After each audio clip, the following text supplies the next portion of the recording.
What if the man cleaning the stockbroker's office understood the market better than the broker himself? And what if his quiet faith led him to a single investment that changed hundreds of lives forever? Good evening, and welcome back to Wisdom by the Fireside. In today's live story, we step into a quiet corner of a towering financial firm, where a man with a mop, a heart full of faith, and a gift no one noticed, uncovered something Wall Street's brightest minds missed. But here's the question. Can divine insight guide a man to outthink the system designed to keep him small? Tonight we find out. His name was Clayton, not Clay. He hated that nickname, said it sounded too soft. He liked the full name, Clayton, like the old gospel preacher his mother used to listen to on the radio. It was winter in Chicago, February 2021. Cold enough to freeze the air in your nose. Clayton was 58, 2 years away from a retirement he didn't believe in. Said he couldn't afford to stop working, not with inflation, not with what he called the rot in America. He worked the night shift as a janitor at Vanguard Assets, a boutique financial firm nestled in one of those sleek downtown towers with fingerprint entry bathrooms and executive espresso machines. They all assumed he was just the janitor. They didn't know what he used to be, or what he still believed in. He was once a high school math teacher, lost the job after a budget cut in 2008, never found another full-time teaching position, not for someone black, over 40, and unwilling to modernize his methods. He didn't complain, not out loud, but every time he wiped down a glass table or refilled paper towels, he remembered the feeling of chalk in his hand, of solving problems in front of bright-eyed kids. He still solved problems, just not on a board. He started by cleaning the firm's offices and ended up studying their monitors. He'd pray before every shift. Lord, I don't know why you put me here, but I trust you. Let me see what I need to see, and let me serve with excellence.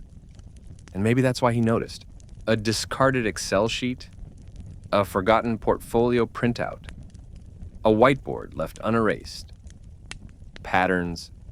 He didn't know the terms at first, but he saw the repetition, the rhythms, like music or math, or maybe like prophecy.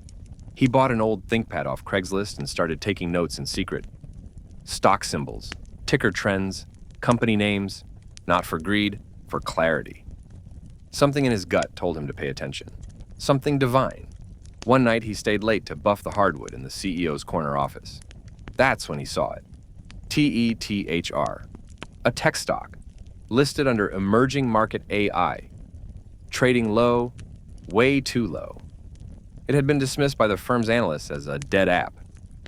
But Clayton, he saw something else. He read the earnings report, all of it. The software was being tested in hospitals, quietly, successfully. The company hadn't announced it yet, but Clayton could feel it. He opened a savings account, transferred every dollar he had, $4,218.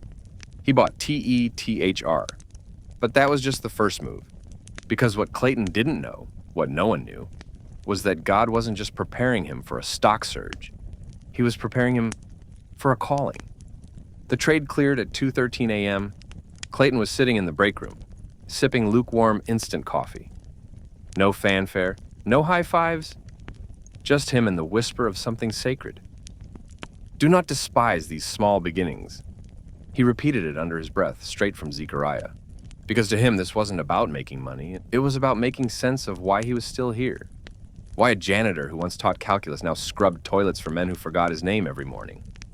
TETHR remained quiet for months. The price didn't move. Clayton didn't panic. He read every earnings call transcript, every article, every footnote. He followed hospital pilot programs and noticed an unusual surge in hiring at TETHR, mostly engineers and compliance officers. Something was coming. Meanwhile, Clayton kept cleaning. He never missed a shift. Never told anyone, not his church friends, not even Mrs. Dolores, who ran the prayer group at Southside Tabernacle. Faith is patient. Faith waits. But in the 5th month, the whisper became a roar. TETHR signed a contract with the Department of Veterans Affairs. The software, which monitored emotional patterns in speech, was being deployed in suicide prevention across VA hospitals nationwide.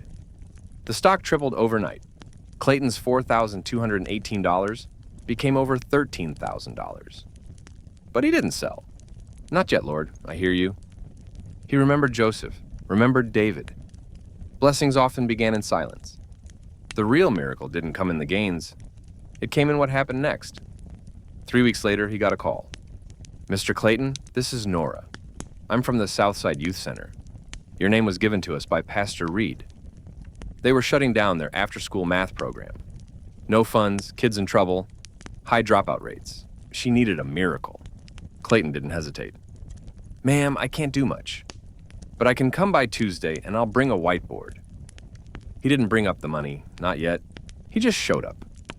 He walked into that youth center, wiped the dust off an old expo marker, and started doing what he was born to do.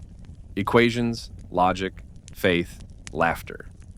One of the boys, Marcus, leaned over and whispered, "You teach like you don't get paid for it." Clayton smiled. That's because the best things in life, you pay for with purpose, not cash. He taught every Tuesday and Thursday, and when Tether doubled again, he quietly wired $50,000 to the center, anonymously. But that donation didn't stay hidden for long, and the attention it brought would shake everything. The donation hit the youth center's account at 8:12 a.m. on a Friday. By noon, the director had traced the anonymous gift. She only had one clue. The name on the wire transfer wasn't a foundation or firm. It was just C. Douglas. She looked over the list of recent volunteers. There he was, Clayton Douglas, janitor, volunteer, miracle. Wait, she whispered to herself. Is this real? By Sunday morning, Pastor Reed announced it at the pulpit. Southside Tabernacle erupted in praise. A man who cleans floors by night and teaches by faith just saved our children's future. But not everyone celebrated, because someone else heard about the donation too. The following Monday, Clayton arrived early at Vanguard Assets. A man in a gray suit stood in the lobby. Gavin, the firm's youngest financial analyst, smug and sharp as a switchblade. He looked Clayton up and down. "Hey, you got a minute?" Gavin asked, twirling a paperclip. Clayton nodded. They sat in the break room. Gavin closed the door. "I did some digging. You bought TETHR, didn't you? Back in February?" Clayton's heart tightened. "That's my business," he said calmly. "Sure it is. But here's the thing." Gavin leaned forward. "You accessed restricted reports. That's insider knowledge." Clayton's face didn't move. "I read what was left in the trash. You people throw away more wisdom than you realize." Gavin smirked. "Well, that wisdom might get you fired." Clayton stood up slowly. "Maybe. Or maybe I'll walk out of here when God says it's time." He knew what was coming. The next week, they called it a breach of trust. They said he'd compromised data sanctity. In plain English, they fired him. No pension, no thanks, no goodbye. But Clayton didn't beg. He didn't sue. He shook the manager's hand, packed his Bible, and left the building with the same quiet dignity he brought every night. "Lord," he whispered, "I did what you asked." Then he went home and watched Tether surge again. He was now worth over $290,000. The money didn't excite him, but the possibilities did, because now he could teach full-time. Now he could hire help at the youth center. Now he could answer all those whispered prayers he'd scribbled in the margins of his Bible. But first, he needed peace. So he got on a train and headed back to the one place he hadn't visited in 20 years, his hometown. But what he found waiting for him there wasn't peace. It was a ghost, and a second chance he never saw coming. Clayton hadn't been to Gadsden, Alabama since 2005. Last time he stood on that cracked red brick porch, he was burying his father. The man who taught him scripture with discipline and silence. The train hissed to a stop just after midnight. The town was asleep, but one light was still on. Aunt Laverne, 92, barefoot, Bible in her lap. "Clayton Douglas, is that you or your ghost?" she said, grinning through missing teeth. He laughed, dropped his bags, and hugged her like he hadn't exhaled in years. They sat until morning. "I heard you did something big," she said, stirring sweet tea in a jelly jar. Gave money to some youth place in Chicago. Clayton shrugged. I gave what I could. Child, she said, locking eyes with him. You gave what you were born to. That week, he helped fix her porch, visited old neighbors, bought groceries for families too proud to ask. Then he saw it, a sign outside the old community center. Closed. Lack of funding. The place where he first taught Sunday school as a teenager, where he first learned that knowledge and love could coexist. He called the number on the sign. No answer. So he walked into City Hall and offered to reopen it, using his own funds. They thought he was joking. Sir, the mayor said, you understand what a community center costs? You understand what it costs not to have one? Clayton replied. He wrote a check that same day. And just like that, the doors reopened. Within a month, Clayton launched a new program, Financial Wisdom for Everyday Folks. Free classes, Bible-based lessons on stewardship, investment, and purpose. People came in with debt and left with hope. Word spread fast. The local news picked it up. Former janitor teaches town how to beat the market with faith. CNN called next, then PBS, then a publisher. He turned down 3 book deals. I ain't done learning yet, he said. But one invitation changed everything. A youth pastor from Chicago. Come back, speak to the kids you helped. He returned to Southside. They welcomed him like a prophet. He stood on a squeaky stage, staring out at 47 teenagers, some with tears in their eyes. I'm not special, he told them. But I listened. I listened when no one else did. Not to the noise of Wall Street, but to the still, small voice of the Lord. Then someone asked the question that would lead to the most unexpected chapter of his journey. Mr. Clayton, would you teach our parents too? It started with just 3 parents. One was a single mother who worked at a laundromat, another, a delivery driver. The third, a grandfather raising 2 boys after his daughter's overdose. Clayton gathered them in the same room where he taught teenagers about compound interest and the miracle of long-term investing. He pulled out a whiteboard and wrote, Faith is not foolish. Wisdom is not elitist. God gives both freely to those who ask. He spoke plainly. Not about Wall Street, but stewardship.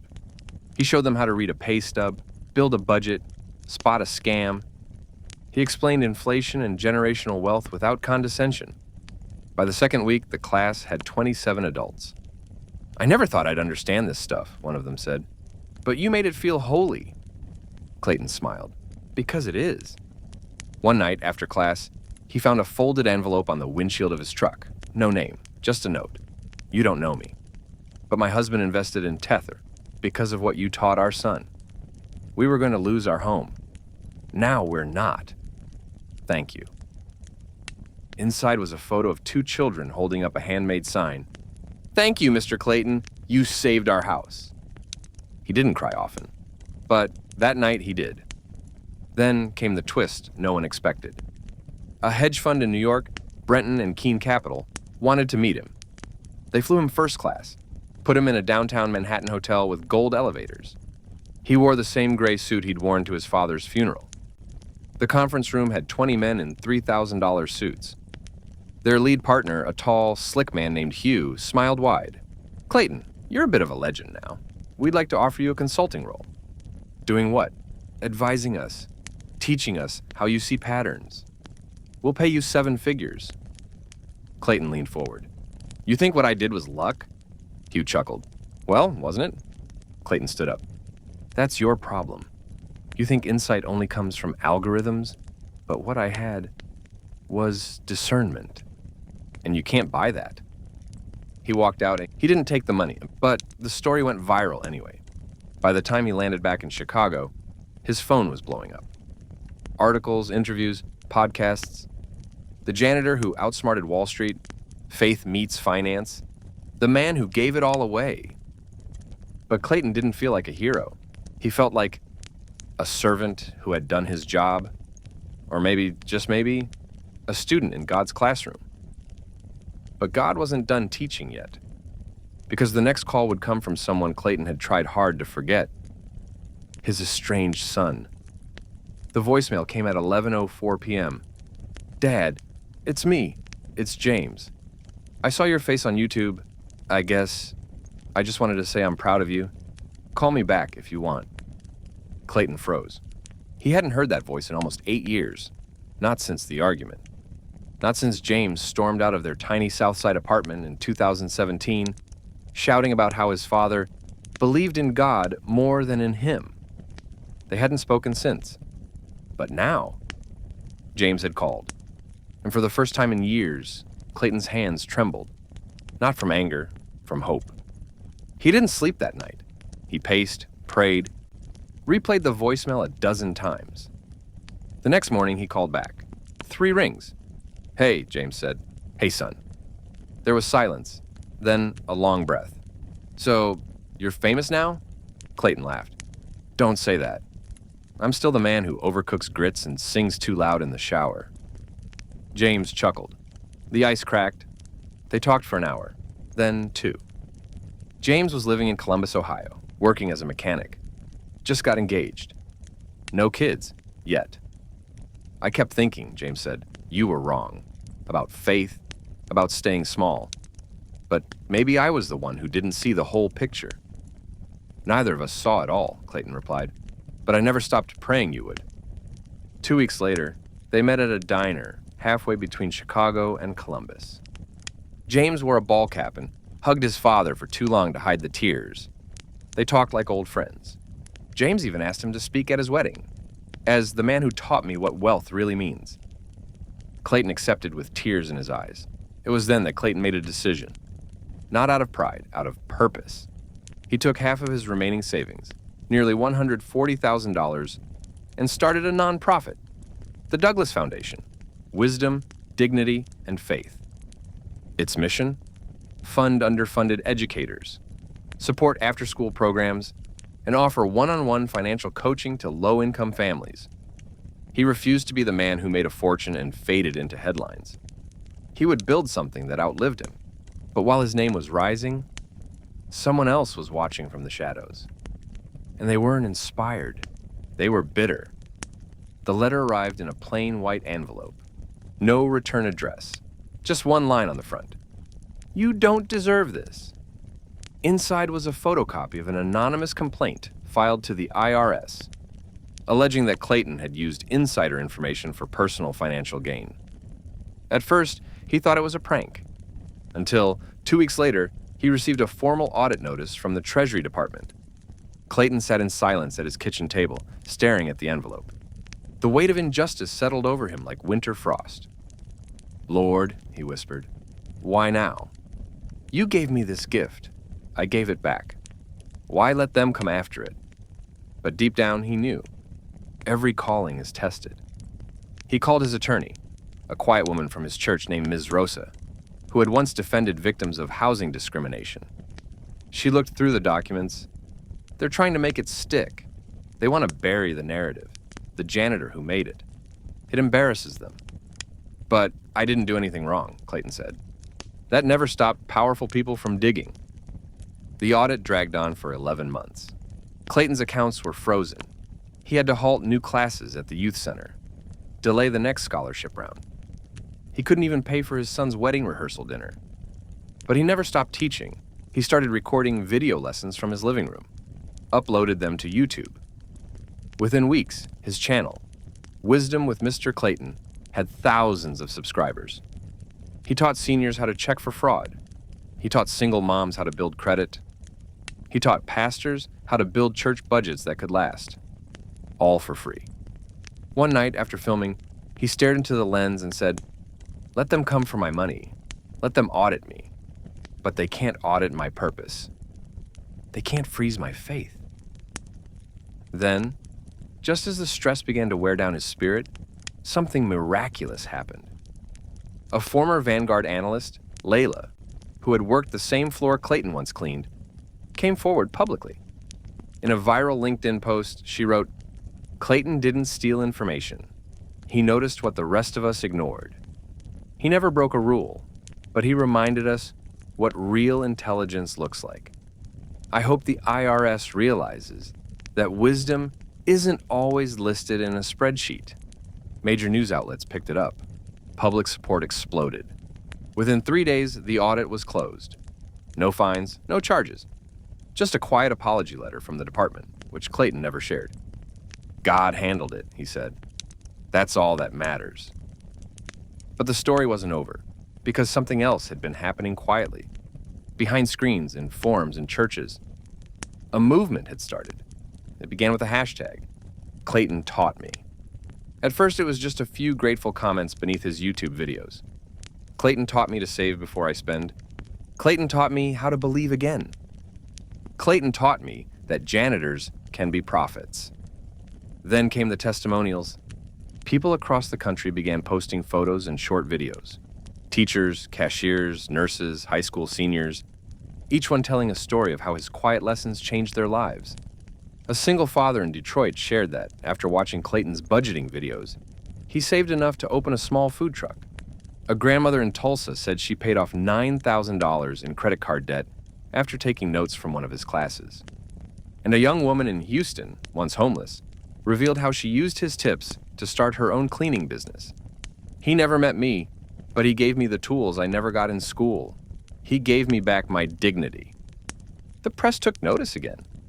Not of Clayton, the janitor investor, but Clayton, the teacher, the servant, the seed planter. CNN invited him to speak on primetime. He declined. This story ain't about me, he said. It's about what God can do through someone everyone overlooks. Then came an unexpected invitation. The White House. They wanted to honor him at a national education summit. Clayton wore a suit he borrowed from Pastor Reed. When the president handed him the medal, Clayton leaned in and whispered, "With all due respect, sir, please don't call me a hero." "Why not?" the president asked. "Because the real heroes," Clayton said, "are the ones still cleaning floors with calloused hands and unbroken hearts, waiting to be seen." Back home, Clayton didn't change. He still taught twice a week, still swept the sidewalk in front of the youth center every morning, still carried that same worn Bible in his back pocket. But now, he wasn't alone. People all over America were launching Clayton Circles, small community groups where faith and finance were taught hand in hand. They weren't flashy, no logos, no investors, just folding chairs, a whiteboard, and wisdom. One day, as he closed his front door, he saw an envelope taped to the handle. Inside was a handwritten note. "I used to think people like me didn't matter. Then I heard your story. Now I teach 10 kids what you taught me. Thank you for being the proof I needed that God still works through the humble." Clayton sat down on his porch, and for the first time in a long time, he wept. But this time, they were tears of release, of surrender, of joy. That summer, the Southside Youth Center hosted its first ever Faith and Finance Fair. More than 400 people showed up. There were workshops on budgeting, entrepreneurship, avoiding debt traps. But the biggest crowd gathered on the basketball court, where Clayton stood with nothing but a whiteboard, a marker, and a question. "What's the real reason most people stay broke?" Silence. Then a boy no older than 16 raised his hand. "Because we think we're supposed to be." Clayton nodded slowly. "Exactly. They don't just rob our wallets, they rob our worth. But I'm here to tell you, your poverty isn't your identity. Your job is not your ceiling. Your mistakes are not your name. And no matter how little you've been given, if you invite God into it, He can multiply anything." The crowd clapped. Some cried. A few just stared, stunned. Because this man, who once scrubbed coffee stains from marble floors, was now scrubbing shame from the hearts of the forgotten. Later that day, a man in his late 60s approached Clayton. White hair, wrinkled hands, nervous eyes.